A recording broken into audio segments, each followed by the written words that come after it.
నాని నిర్మాతగా వచ్చిన hit series సినిమాలు ఒకదానికి మించి మరొకటి అనేలా బాక్స్ ఆఫీస్ దగ్గర దుమ్ము లేపేస్తున్నాయి. హిట్ ఫస్ట్ కేసులో విశ్వక్సేన్ హీరోగా నటించగా, సెకండ్ కేసులో అడవి శేష్ నటించాడు. ఇక హిట్ 3 ద థర్డ్ కేసులో నానినే హీరోగా నటించాడు. ఈ సినిమా అర్జున్ సర్కార్ గా బాక్స్ ఆఫీస్ వద్ద దుమ్ము రేపుతున్నాడు నేచురల్ స్టార్. మాస్ యందు హిట్ 3 నాని మాస్ వేరన్నట్లుగా ఈ సినిమాపై కాసుల వర్షం కురుస్తుంది. మొదటి రోజే భారీ ఓపెనింగ్స్ రాబట్టి నాని కెరీర్లోనే బిగ్గెస్ట్ హిట్ గా ఈ చిత్రం నిలిచింది. రెండో రోజు కూడా అదిరిపోయే వసూలు చేసింది. 2 రోజుల్లోనే ప్రపంచవ్యాప్తంగా 62 కోట్ల రూపాయల గ్రాస్ కలెక్షన్స్ రాబట్టి రికార్డు క్రియేట్ చేసింది.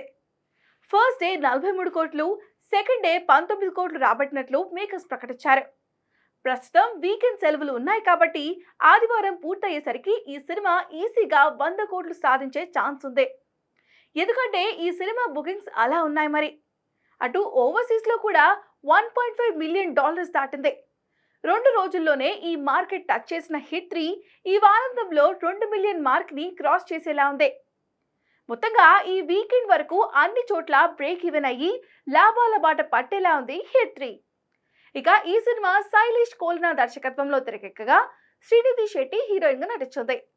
కేజీఎఫ్ తర్వాత శ్రీనిధికి ఈ సినిమాతో సాలిడ్ హిట్ పడిందనే చెప్పాలి. తెలుగులోనూ అమ్మడికి వరుస ఆఫర్లు రావడం పక్కా. నాని మాస్ ర్యాంపేజ్ ఎక్కడి వరకు వెళ్తుందో చూడాలి.